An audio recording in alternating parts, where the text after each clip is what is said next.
नमस्कार दोस्तों, एक बार फिर से स्वागत है आपका हमारे चैनल में। और आज हम एक्सप्लेन करने वाले हैं सुड़ल सीरीज के 7th और 8th एपिसोड को। और इस वीडियो में सारे खुलासे हो जाएंगे, मर्डर का नाम भी पता चल जाएगा और फैक्ट्री किसने जलाई है ये भी पता चल जाएगा, और कुछ ऐसी भी बातें पता चलेंगी जो कि आपने बिल्कुल भी नहीं सोची होंगी। तो वीडियो को शुरू करते हैं, लेकिन उससे पहले वीडियो को लाइक कीजिए और चैनल को सब्सक्राइब कीजिए ताकि आपको इसी तरह के लेटेस्ट और फ्रेश कंटेंट मिलते रहे। तो 7th एपिसोड की स्टार्टिंग में हम उसी डेड पॉइंट वाली खान को देखते हैं जहाँ पर नीला और अदिश्याम की बॉडी मिली थी। उन दोनों की बॉडी खान के बीचों बीच मिली थी, इसलिए ऑफिसर ये पता लगाने की कोशिश करते हैं कि आखिर इनकी बॉडी को कहां से फेंका गया था। वो खान के तीनों साइडों से कुछ वजनी चीजें फेंकते हैं, लेकिन फिर भी ये पता लगाना इम्पॉसिबल था क्योंकि बॉडी बीचों बीच कैसे पहुंच सकती है। तब उन्हें पता चलता है कि यहीं से शहर में पानी जाता है, और जब मोटर को चालू किया जाता है तो बाजू की चीजें बीच में आ जाती है। मतलब कि नीला और अदिश्याम की बॉडी के साथ भी यही हुआ होगा। आगे हमें नंदिनी को दिखाया जाता है जो कि हॉस्पिटल में थी। दरअसल कुछ देर पहले ही नंदिनी को चक्कर आया था। थोड़ी देर के बाद वहाँ पर डॉक्टर भी आ जाता है, और जब वो नंदिनी की रिपोर्ट को चेक करता है तो उसे पता चलता है कि ब्लड प्रेशर और ECG एकदम नॉर्मल है। जिसके बाद वो नंदिनी से पूछता है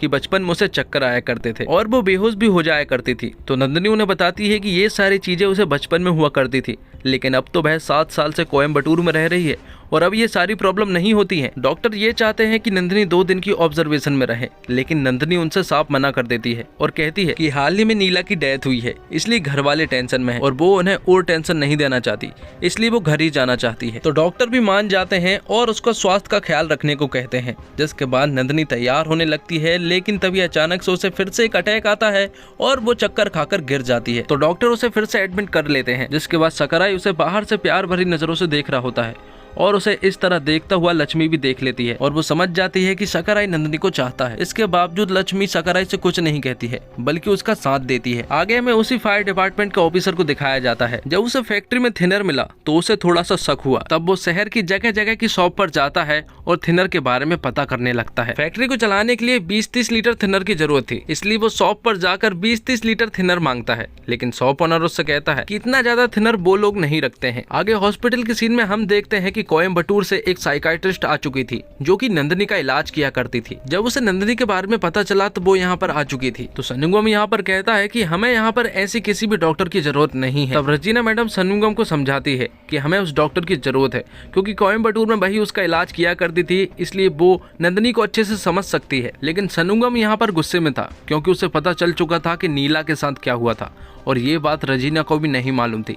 तो सन्नुगम उससे कहता है कि अगर वो आदमी अगर उसे मिल जाए तो वो उसे जान से मार देगा। आगे डेड पॉइंट पर ऑफिसरों को एक तलवार मिलती है, जिसे देखकर अमर कहता है कि इसी तलवार से उनका गला काटा गया है, क्योंकि इस तलवार की धार उनके घाव से मैच खाती है, इसलिए ये तो तय है कि इसी तलवार से उनका गला काटा गया है। तो अब इस तलवार पर फिंगरप्रिंट होना भी तय है, इसलिए सकराई इस तलवार के फिंगरप्रिंट चेक करवाने को कहता है। और फिर थोड़ी देर के बाद उसी जगह पर उसका हैकर दोस्त आ जाता है। वो सकराई को बताता है कि उनका एक मिसिंग ग्रुप था जिसमें 6-7 लोग ही थे। उसे सभी लोगों की ID के बारे में पता चल चुका है कि कौन क्या है, और वो बताता है कि ये सारे नीला के दोस्त ही हैं, सिवाय एक ID का जिसका नाम था डॉक्टर डेविल, और इस ID के बारे में वो पता कर ही नहीं पा रहा था। और ये डॉक्टर डेविल खो-खो की लड़कियों को फॉलो भी करता है, इसलिए वो लोग स्कूल पहुंच जाते हैं। स्कूल में उन्हें मलर मिलती है। सकराई मलर से पूछता है कि क्या यहाँ पर कोई लड़के आते हैं, तो मलर उन्हें जवाब देती है कि यहाँ पर लड़के अलाउ नहीं है। और फिर थोड़ी ही देर के बाद खो-खो के ग्राउंड में त्रिलोक आ जाता है। तो सकराई मलर से पूछता है कि क्या त्रिलोक की यहाँ पर आने की परमिशन है, तो मलर उसे बताती है कि त्रिलोक सर हमारे टीम के ओनर है और वो कभी भी यहाँ पर आ जाया करते हैं और लड़कियों को मोटिवेट करते हैं।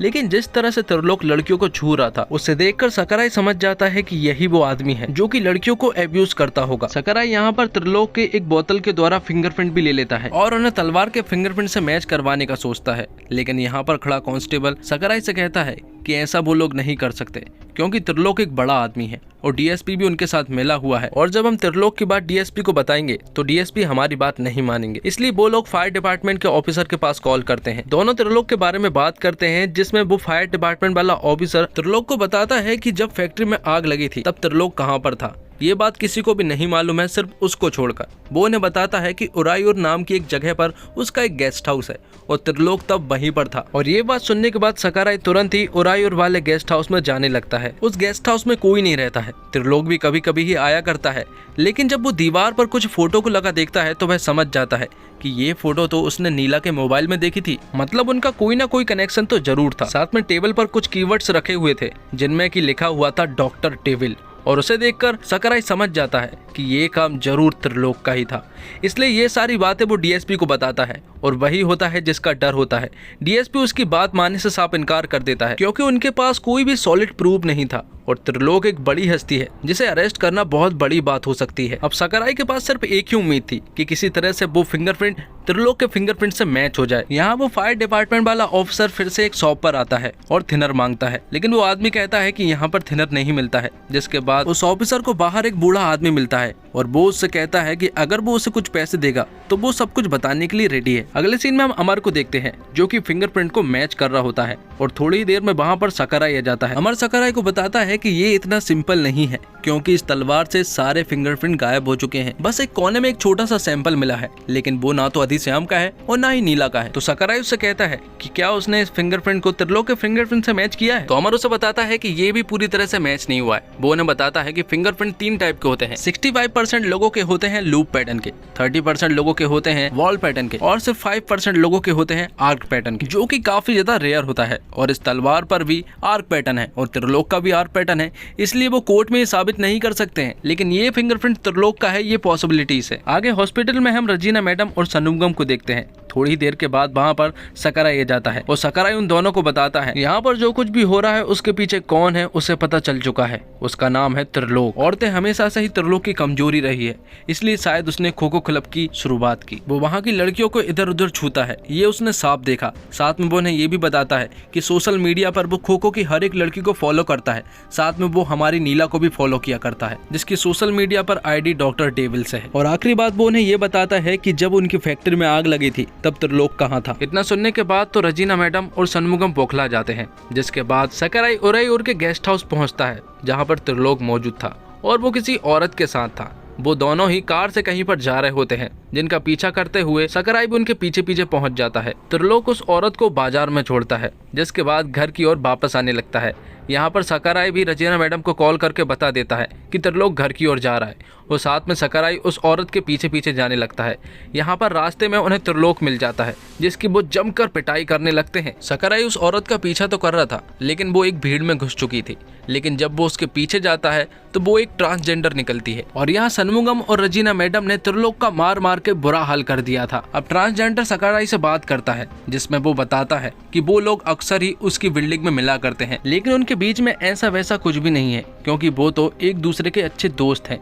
यहाँ पर वो ट्रांसजेंडर उसे ये भी बताता है कि उन्हें एक और बात बता देती हूँ कि त्रिलोक किसी भी औरत के साथ उल्टा सीधा नहीं कर सकता क्योंकि उसे लड़के पसंद है। और ये बात सुनने के बाद सकराई पूरी तरह से शॉक्ड रह जाता है, जिसके बाद वो तुरंत ही ये बात रजीना मैडम और सनमुगम को बताने के लिए निकल पड़ता है। वो उन्हें कॉल भी करता है, लेकिन वो कॉल नहीं उठा पाते क्योंकि वो लोग त्रिलोक को मारने में बिजी थे। जिसके थोड़ी देर के बाद सनमुगम एक केरोसिन की कैन लेकर आ जाता है और त्रिलोक को ऊपर डाल देता है, जिसके बाद वो उसे आग लगाने ही वाले होते हैं कि थोड़ी ही देर के बाद सही वक्त पर सकराई वहां पर पहुंच जाता है और वो उनसे कहता है कि हम गलत कर रहे हैं, ये असली आदमी नहीं है। और इसी के साथ एपिसोड 7 खत्म होता है। 8th एपिसोड की स्टार्टिंग में हम देखते हैं नंदिनी को, जो कि हॉस्पिटल में थी और साइकाइट्रिस्ट उसका टेस्ट ले रही थी। वो डॉक्टर उसे नंदिनी की बचपन की कुछ बातें पूछती है। वो उससे पूछती है कि बचपन में तुम्हें माता आया करती थी, लेकिन नंदिनी उनसे कहती है कि उसे बचपन की कोई भी बातें याद नहीं है। यहाँ उस फायर डिपार्टमेंट वाले ऑफिसर को पुलिस की जीप में थिनर मिलता है, जिसके बाद वो ऑफिसर फैक्ट्री के लॉयर से मिलने के लिए जाता है। लॉयर उसे बताता है कि जब से त्रिलोक इस कंपनी को संभाल रहा है तब से ये कंपनी ठीक ढंग से नहीं चल रही है और ये कंपनी बहुत ज्यादा लॉस में भी जाने लगी थी और हाल ही में कुछ ही सालों में उन्हें पता चला कि ये कंपनी डूबने वाली है। तो लॉयर और सनमुगम ने मिलकर वर्कर्स कॉन्ट्रैक्ट को रीनेगोशिएट किया, जिसके बाद वो ऑफिसर त्रिलोक के फादर से मिलने के लिए जाता है। त्रिलोक के फादर उसे बताते हैं कि त्रिलोक आईसीयू में है। वो ऑफिसर त्रिलोक के फादर को बताता है कि जब त्रिलोक ने उसे कहा था कि सनमुगम ने इस फैक्ट्री को जलाया है तो उसने बिल्कुल भी ये विश्वास नहीं किया था, लेकिन अब इतना इन्वेस्टिगेशन करने के बाद उसे पता चल चुका है कि इस फैक्ट्री को किसने जलाया है और किसने साथ दिया। वो ऑफिसर उन्हें बताता है कि इस फैक्ट्री को सनमुगम ने जलाया है और इसमें थिनर का यूज करके उसने इस फैक्ट्री को जलाया है। और आप जानना चाहेंगे कि उन्होंने थिनर कहाँ से लेकर आए थे, तो ये थिनर रजीना मैडम ने लेकर आई थी और उस जीप से लेकर उन्होंने फैक्ट्री तक इस थिनर को पहुंचाया था। आपको एक और नाम बताता हूं जो कि इस प्लान में शामिल था और वो था आपको पता चल चुका था कि ये कंपनी डूबने वाली है, इसलिए आप लोगों ने इस फैक्ट्री में आग लगा दी और सारा का सारा इल्जाम सनमुगम के ऊपर थोप दिया।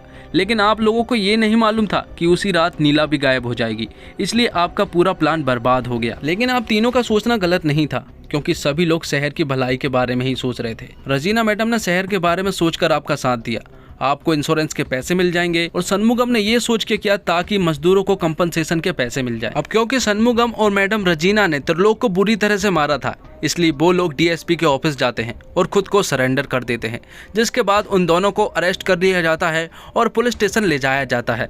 लोगों को ये नहीं मालूम था कि इन सब चीज़ों में सकराई भी उनके साथ शामिल था, लेकिन यहाँ पर रजीना मैडम सकराई से कहती है कि किसी को भी ये नहीं मालूम चलना चाहिए कि तुम हमारे साथ थे, तुम्हें बस उन मर्डरर को ढूंढना है। जिसके बाद सकराई ऐसा ही करता है, वो फुल इन्वेस्टिगेशन में लग जाता है। थोड़ी देर के बाद पुलिस स्टेशन में वही फायर डिपार्टमेंट वाला ऑफिसर आता है और कहता है कि उसकी इन्वेस्टिगेशन पूरी हो चुकी है और वो यहाँ पर सकराई के साइन लेने के लिए आया था। उसने अपनी रिपोर्ट में किसी का भी नाम मेंशन नहीं किया था, लेकिन उसने ये जरूर कह दिया था कि इस फैक्ट्री में जबरदस्ती आग लगाई गई थी, इसलिए फैक्ट्री के ओनर को इंश्योरेंस के पैसे तो मिल जाएंगे और मजदूरों को कंपनसेशन भी मिल जाएगा। इन सभी बातों के बाद सकराई के दिमाग में एक बात खटक रही थी कि जब फैक्ट्री में आग लगी थी तो कोई ना कोई आदमी तो था जो कि लेट आया था, लेकिन वो कौन था ये मालूम नहीं चल पा रहा था। और फिर थोड़ी ही देर के बाद सकराई के पास लक्ष्मी आती है और वो सकराई को बताती है कि नंदिनी हॉस्पिटल से गायब है। और ये सुनने के बाद सकराई तुरंत ही हॉस्पिटल जाता है और डॉक्टर से पूछता है कि नंदिनी पागल नहीं है कि वो अपने आप कहीं चली जाए। तो यहाँ पर डॉक्टर सकराई को बताते हैं कि नंदिनी भी बचपन से सेक्सुअली एब्यूज होती रही है,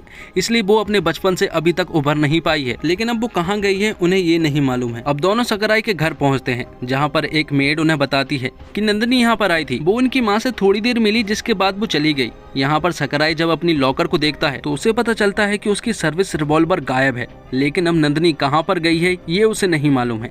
नंदिनी यहाँ पर हमें पुराने कब्रिस्तान के पास मिलती है और फिर थोड़ी देर के बाद नंदिनी के पास एक आदमी आता है और यहाँ सकराई नंदिनी को ढूंढते हुए नंदिनी के घर पर पहुंच जाता है, लेकिन उसके घर पर तो ताला लगा हुआ था। लेकिन तभी वो खिड़की के पास शैडो को देखता है और समझ जाता है कि अंदर कोई ना कोई तो है, इसलिए वो पीछे के रास्ते से दरवाजे को तोड़ते हुए अंदर घुसता है, जहाँ पर उसे घर के अंदर सेल्वी मिलती है। सेल्वी सकराई को बताती है कि पुष्पराज उससे मिलने के लिए आने वाला था, लेकिन वो अभी तक नहीं आया है और आज नवरात्रि का आखिरी दिन भी था, इसलिए गाँव के सभी लोग देवी जी के विसर्जन में गए हुए थे। यहाँ पर सकराई सेल्वी को बताता है कि नंदिनी हॉस्पिटल से गायब हो चुकी है और इसलिए वो यहाँ पर ढूंढने के लिए आया था। अब क्योंकि सनमुगम जेल में था, इसलिए वो देवी के पास कॉल करती है, लेकिन देवी कॉल नहीं उठा रही थी, इसलिए वो गुना के पास कॉल करती है और कहती है कि चाचा को उन्होंने जरूर बताया होगा, लेकिन गुना भी कॉल नहीं उठा रहा था। तो सेल्वी उसे बताती है कि उस दिन भी अगर गुना त्योहार के दिन झंडा फहराने नहीं जाता तो नीला उनसे जरूर पूछ कर जाती। तो सकराई सेल्वी को बताता है कि उस दिन उसने देखा था कि पुजारी जी ने कपाल उठाया है और झंडा भी उन्होंने ही फहराया था। गुना उसे कहीं भी नजर नहीं आ रहा था। साथ में वो सोचता है कि जिस दिन फैक्ट्री में आग लगी थी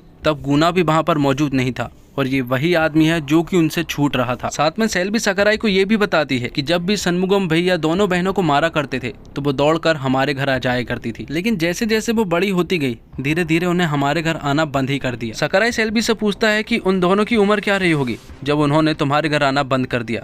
तो सेल्वी उन्हें बताती है 12-13 साल। और इतना बोलते ही दोनों शॉक्ड रह जाते हैं, क्योंकि दोनों समझ चुके थे कि गुना ही वो आदमी था जो कि नंदिनी और नीला को सेक्सुअली अब्यूज करता था। उस पुराने कब्रिस्तान के पास हम गुना को देखते हैं और वहीं पर नंदिनी भी खड़ी हुई थी। दरअसल नंदिनी ने ही गुना को कॉल करके यहाँ पर बुलाया था। यहाँ पर गुना नंदिनी से कहता है कि ऐसा नीला ने भी किया था, नीला ने भी उसे यहाँ पर बुलाया था और वो चुपचाप वहाँ पर पहुँच गया था। वो कहता है कि उसने नीला को नहीं मारा था, बल्कि वो तो एक एक्सीडेंट था। यहाँ हम देख पाते हैं कि जब गुना पहुँच चुका था तो अधिश्याम भी एक तलवार लेकर वहाँ पर पहुँच चुका था, लेकिन फैक्ट्री के धमाके के कारण वह सभी लोग वहीं पर गिर जाते हैं और फिर इसी चीज का फायदा उठाकर गुना उस तलवार को उठा लेता है और अधिश्याम के गले पर वार कर देता है, जिसके कारण अधिश्याम की तो तुरंत ही मौत हो जाती है। जिसके बाद वो नीला को वहां से ले जाने लगता है, लेकिन उस हड़बड़ी में नीला के गर्दन पर भी उस तलवार से वार हो जाता है, जिससे कि दोनों ही मर जाते हैं। फिर गुना उन दोनों की बॉडी को उसी खान में फेंक देता है और जब ये सारी बातें नंदिनी सुनती है तो वो पूरी तरह से टूट जाती है।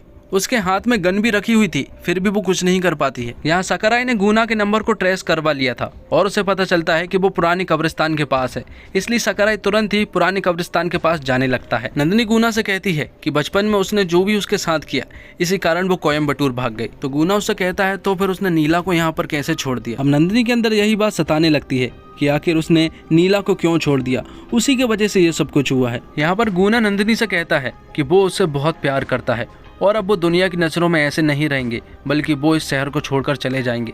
जबकि नंदिनी सिर्फ उसकी बात को सुन रही थी, क्योंकि वो एक बड़े सदमे में चली गई थी। यहाँ पर गुना ने उसके हाथ से बंदूक भी छीन ली थी और इसके थोड़ी ही देर के बाद सकराई भी वहाँ पर पहुँच जाता है और वो गुना को बहुत मारने लगता है और फिर थोड़ी ही देर के बाद नंदिनी गन को उठाती है और बंदूक की सारी गोलियां गुना की बॉडी में उतार देती है। जब तक गुना मरा नहीं था तब तक देवी जी भी अप्रसन्न थी, नाराज थी। और जैसे ही गुना की मृत्यु हुई तो देवी जी एकदम से प्रसन्न हो जाती है कि 90% ऐसी लड़कियों का सेक्सुअली अब्यूज होता है जो कि छोटी होती हैं और वो ही लोग करते हैं जो कि उन्हें अच्छे से जानते हों और लड़कियां भी उन पर विश्वास करती हो। और जब उन लड़कियों को एब्यूज किया जाता है तो जिंदगी भर उनका ये परछाई पीछा नहीं छोड़ती। तो दोस्तों, उम्मीद करता हूँ आपको वीडियो पसंद आई होगी। वीडियो पसंद आई हो तो वीडियो को लाइक जरूर कीजिएगा और चैनल को भी जरूर सब्सक्राइब कीजिएगा ताकि आपको इसी तरह के लेटेस्ट और फ्रेश कंटेंट मिलते रहे।